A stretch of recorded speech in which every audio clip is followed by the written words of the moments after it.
Gildan Media, a division of Recorded Books, presents Synesthesia by Richard E. Cytowic, M.D., narrated by Keith Sellon-Wright.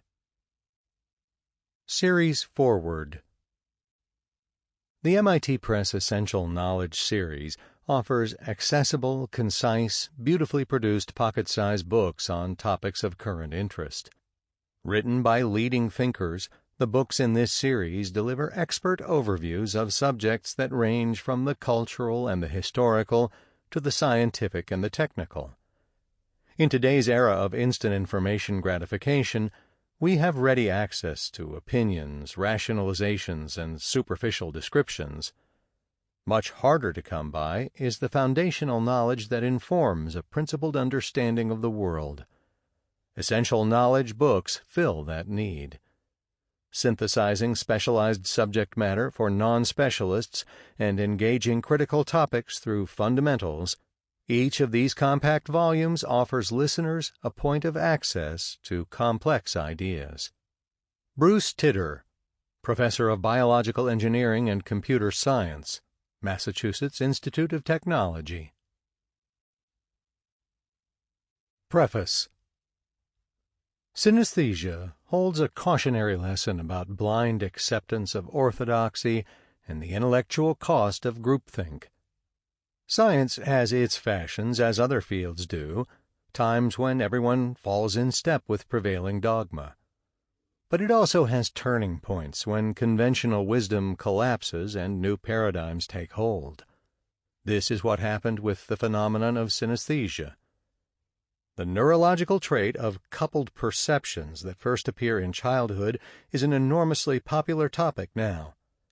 Yet a few decades ago, synesthesia was vehemently dismissed as bogus. The scientific establishment ridiculed individuals who claimed first-hand cross-sensory experiences as crazy attention-seeking and prone to fantasy, merely remembering childhood associations from coloring books or refrigerator magnets, which is why they imagined that A was red or D was green, engaging in metaphor that was no different than talking about warm or loud colors, sharp cheese or bitter cold, or else burned-out junkies suffering the residual effects of their assumed drug use. In time, of course, attitudes changed. The new paradigm now dominates, and synesthesia is once again a subject of serious inquiry, as it was at the turn of the previous century. Soon after I began studying it in the late 1970s, news of it spread through the popular press. Individuals would write or phone to say, "You saved my life," or "I didn't know there was a name for what I felt. I thought I was the only one in the world." Having endured a lifetime of being told that they were making it up, their astonishment and relief at being believed was a cathartic, even tearful experience. And why shouldn't it be? Defending individuals from others' ignorance helped them reassert their self-worth. Synesthesia speaks to the essence of who one is. It celebrates the singularity of the subjective self. The emphasis on subjective, first-person experience matters because what critics always want is a third-person proof of it, a technical verification by some machine. I have always thought this sad because it betrays society's bias toward objectification. It devalues an individual's interior world and what is personally meaningful to them. Happily, one of the paradigm shifts wrought is that so-called objectivity is rather iffy. Not everyone sees the world the same because each brain individually filters and distills the universe in its own unique way. Point of view turns out to matter a lot in both science and everyday life. Speaking about Wednesday is Indigo Blue, Oliver Sacks said, 20 years ago, synesthesia, the automatic conjoining of two or more senses, was regarded by scientists, if at all, as a rare curiosity. We now know that perhaps 1 person in 20 is synesthetic, and so we must regard it as an essential and fascinating part of the human experience. Indeed, it may well be the basis and inspiration for much of human imagination and metaphor. The science of synesthesia now spans several levels of magnitude, from DNA at the molecular level to early cognition, brain imaging, all the way up to whole organism behavior that includes art and creativity. Brain organization is now seen as multiplex rather than modular, a formulation popular in the 80s that insisted the senses traveled along isolated channels and could not interact. We now know that the senses are highly intertwined and that the cerebrum is full of recurrent feedback and feed-forward loops. Human sense receptors are formed and governed by evolution. They are fixed in the sense that they let us apprehend only a mere fraction of reality. We can't retune them to respond to frequencies other than those they already do, but we can appreciate that people with synesthesia are privy to the vast interconnections among the senses and a new texture of reality. Washington, D.C. 1. What synesthesia is and isn't. A 7-year-old girl lost her best friend when she told her that the letter A was the most beautiful pink she had ever seen. "What does your A look like?" she asked. Her friend turned, gave a withering look, and said, "You're weird." After that, the 7-year-old never again spoke of her rich world in which sounds were swirling, colored shapes, words and names had unique tastes, and the number 8 was an arrogant fat lady. Likewise, many decades ago, my new neighbor who enjoyed cooking had invited me to dinner along with some friends. "It'll be a few more minutes," he apologized. "There aren't enough points on the chicken." His friends laughed and asked what he was smoking this time.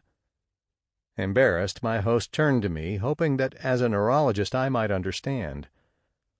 "When I taste something with an intense flavor," he said, "I also feel it on my face and in my hands. A sensation sweeps down my arm, and I feel weight, shape, texture, and temperature, as if I'm actually grasping something."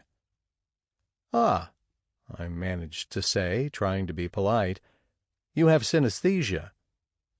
Dumbstruck, he said, "You mean there's actually a name for what I do?" Indeed, there was. I tell the story of studying Michael Watson in The Man Who Tasted Shapes. The essays that form the second part of that book spin out some of the consequences and explore what it means to have synesthesia. Sharing a root with anesthesia, which means no sensation, synesthesia means joined or coupled sensation. A synesthete, as we call these otherwise normal individuals, might not only hear my voice, but also see it, taste it, or feel it as a physical touch. Synesthesia appears at an early age. Children born with the neurological trait are surprised to discover that not everyone experiences the world the way they do. Because they are often ridiculed or disbelieved, they tend to keep their extraordinary perceptions to themselves. But they cannot suppress them, and have always had their odd perceptions as far back as they can remember.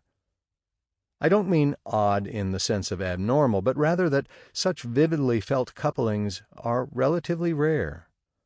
Roughly 4% of the population combines 2 or more modalities, a modality being a partial aspect of perception as a whole.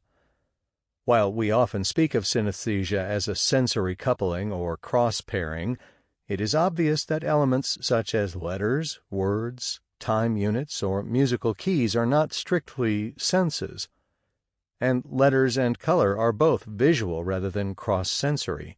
So we need to bear in mind the wider cognitive sphere that encompasses synesthetic experience. A more comprehensive definition would go something like this.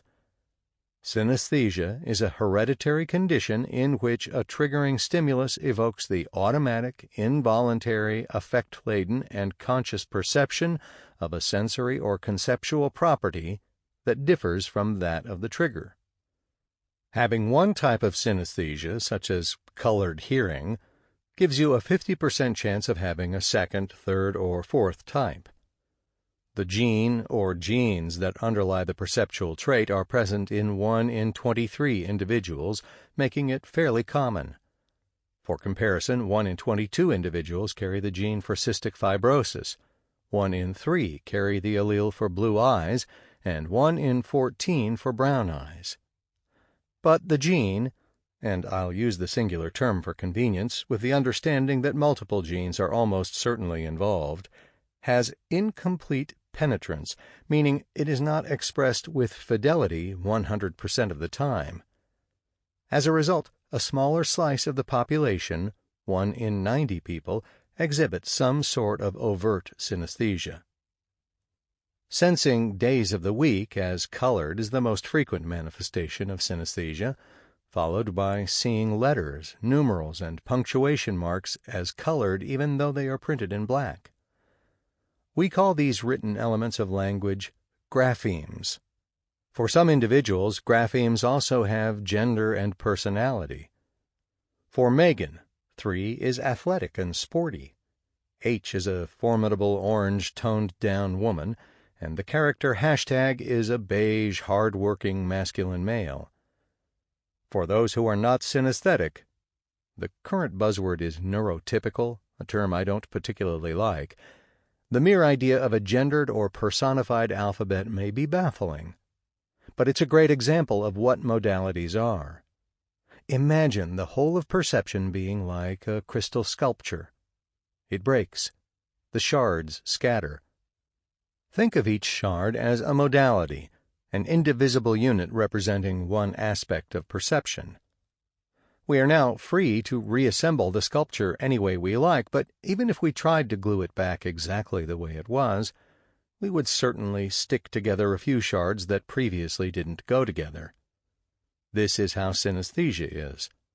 Modalities that most of us think aren't supposed to go together, like gender and numerals, end up coupled thanks to increased connections between different brain areas. In contrast to written graphemes that tend to induce color, the sound units of language called phonemes mostly trigger synesthetic tastes. For James, college tastes like sausage, as do message, village, and other words with the idge sound. Not all of James's flavors are savory. Jail tastes like cold, hard bacon, while Derek tastes like earwax. It helps to think of congenital synesthesia as a trait, like having perfect pitch. There is nothing wrong and nothing in need of medical treatment. In fact, the extra perceptual hooks give nearly all synesthetic individuals a superior memory. Half a century ago, the Soviet psychologist A.R. Luria, a founder of neuropsychology as a discipline, described a 5-fold synesthete whose memory was limitless and without error. After failing to hold a number of low-level jobs, Solomon Cherishevsky, or S as Luria called him in The Mind of a Mnemonist, fashioned a stage career as a memory expert. Over many years, Luria tried to make sense of him, while S struggled to make sense of the world. Is it reasonable to think that the existence of an extraordinarily developed figurative memory, of synesthesia, has no effect on an individual's personality structure?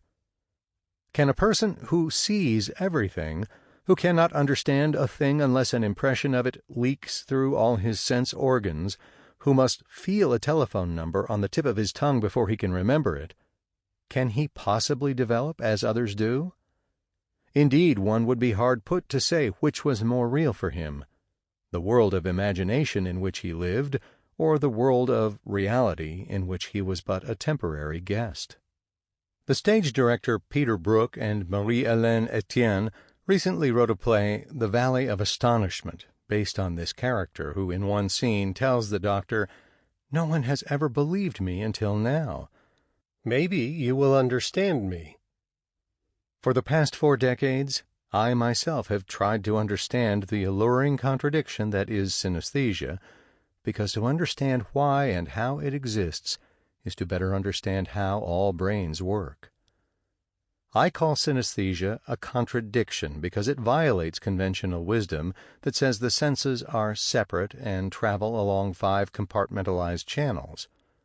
When I took an interest in it following the chance encounter with my neighbor, no one in my academic circle had ever heard of synesthesia. Science had lost interest in it decades earlier because it could not explain the phenomenon. The fact that synesthetic pairings were idiosyncratic, meaning that two individuals with colored alphabets wouldn't have the same letter-color combinations, made it easy for critics to claim that the phenomenon was neither real nor based in the brain. Back in 1979, my colleagues asked what Watson's CAT scan showed. "Where's the lesion?" they asked.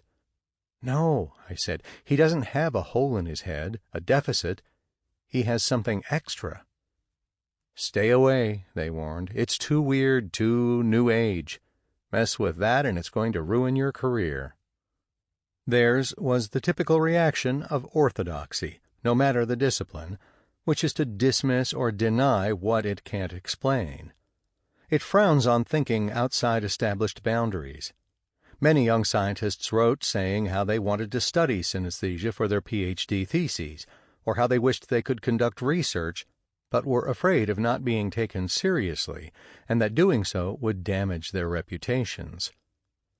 For a long time, the establishment rolled its eyes and insisted that synesthetes were just making it up, only wanted attention, were burned-out acid heads, or were merely remembering childhood associations from coloring books or refrigerator magnets. That's why the letter A was red, or D was green. But synesthesia runs strongly in families, as the British polymath Sir Francis Galton noted well over 100 years ago.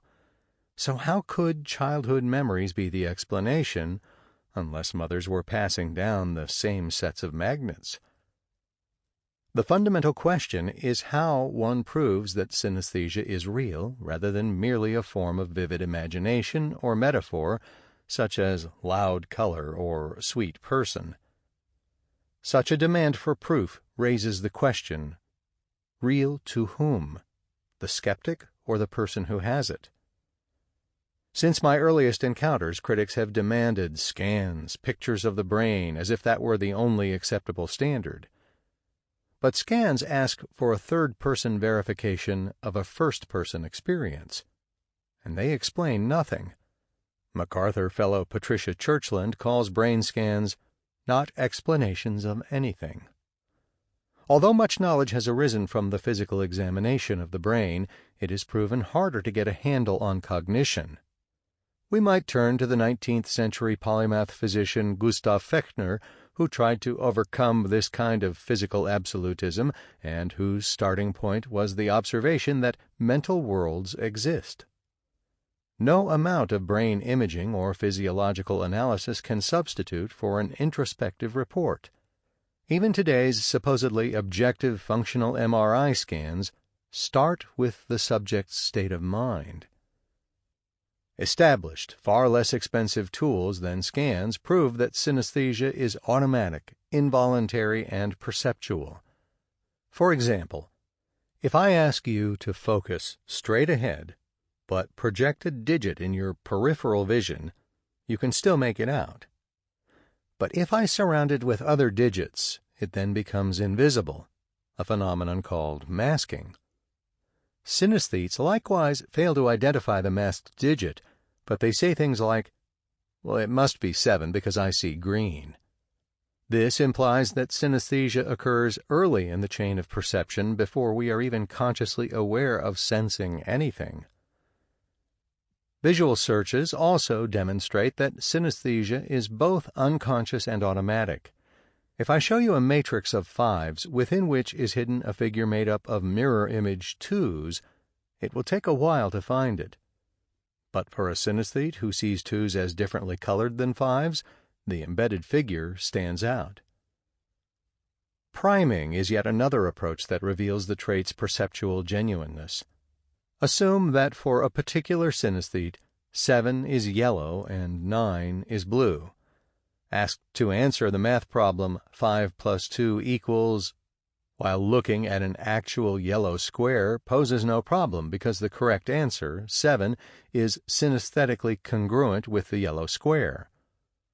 We can time how quickly the subject answers and then compare how quickly they answer 6 plus 3 equals, while looking at an incongruent green square. Because green conflicts with their synesthetic blueness, the mismatch trips them up and makes them hesitate. This kind of incongruous mismatch, known as Stroop interference, has been a mainstay of psychophysical research since 1935. I am often asked whether synesthetes aren't confused or overwhelmed by all their additional perceptions. They are not. They actually think the question is odd.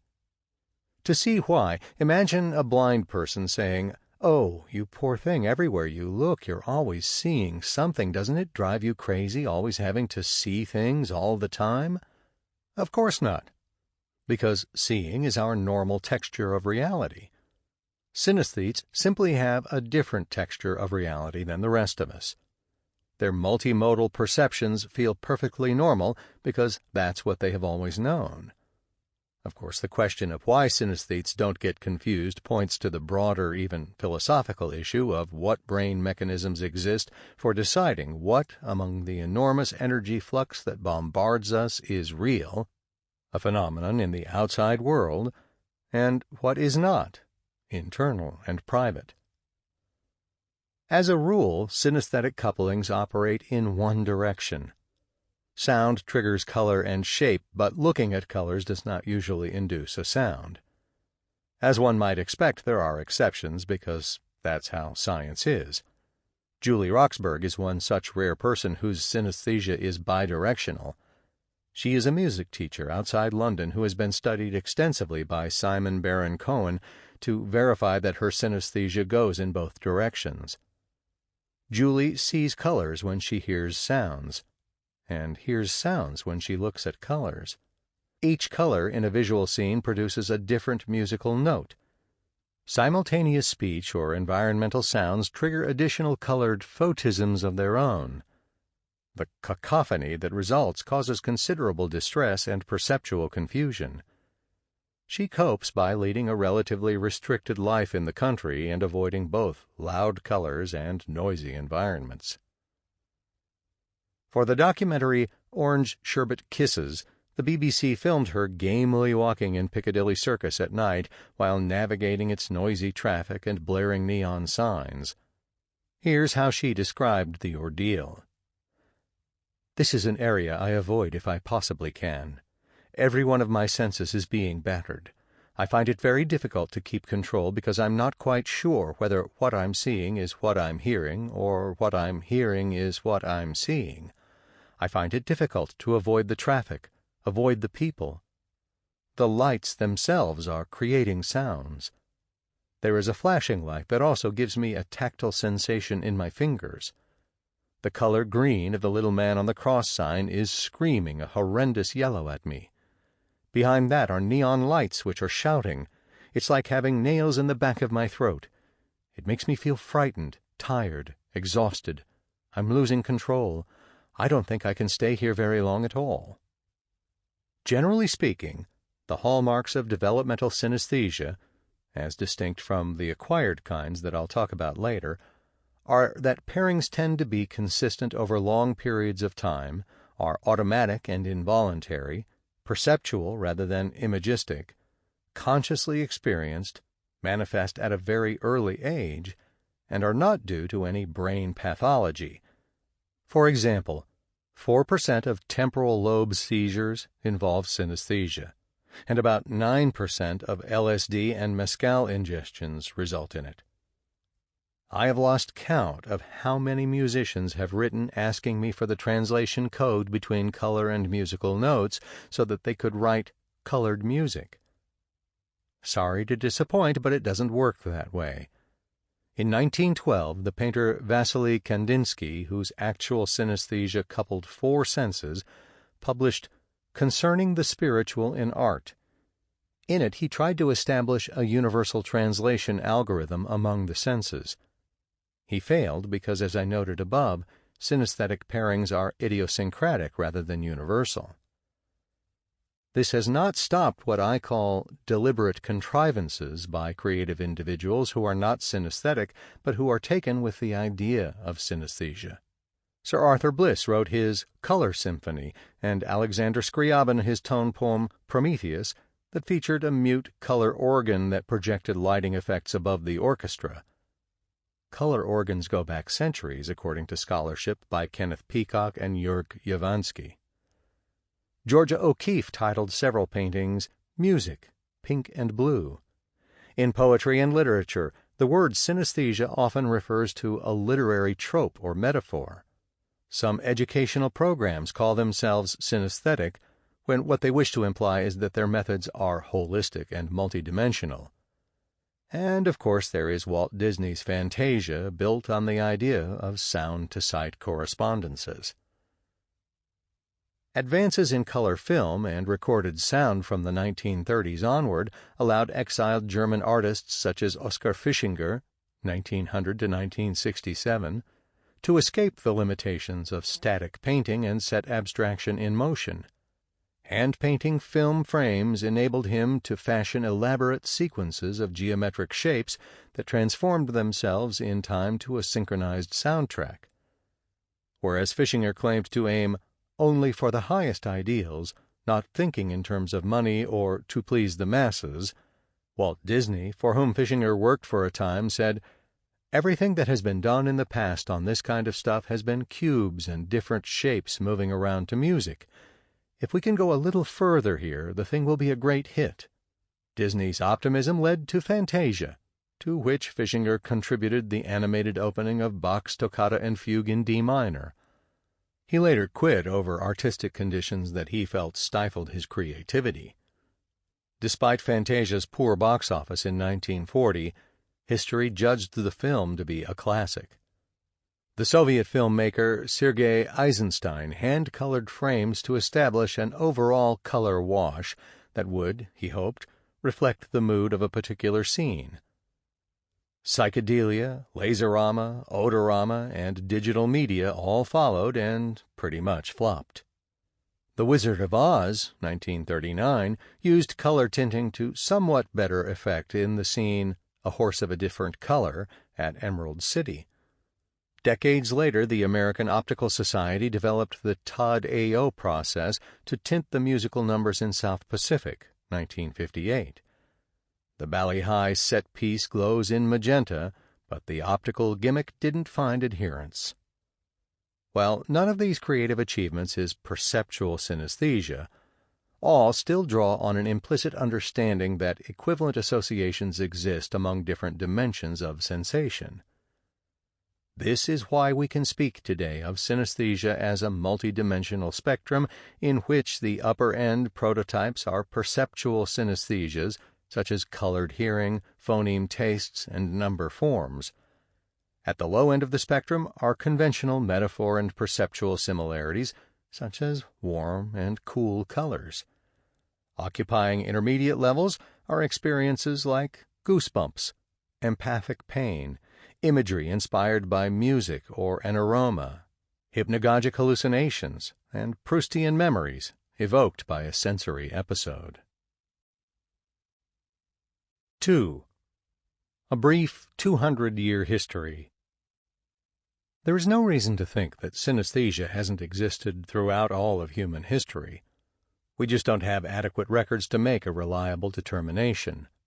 Famous thinkers such as Aristotle, Johann Wolfgang von Goethe, and Sir Isaac Newton reasoned by analogy, an accepted scientific method until the end of the 17th century, across different dimensions of perception to pair, for example, a sound frequency with a given wavelength frequency of light. This approach led to the deliberate contrivances mentioned earlier that, while not the perceptual kind of synesthesia, are not without inherent interest. The first photograph of a synesthetic individual dates from 1872.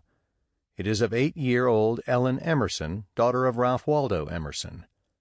The philosopher Henry David Thoreau, a close family friend, wrote to her father in 1845, "I was struck by Ellen's asking me if I did not use colored words. She said that she could tell the color of a great many words and amused the children at school by doing so." This spare description is evidence enough that Ellen Emerson was indeed a synesthete. colored words are a common type of synesthesia. Her assumption that others all Sample complete. Ready to continue?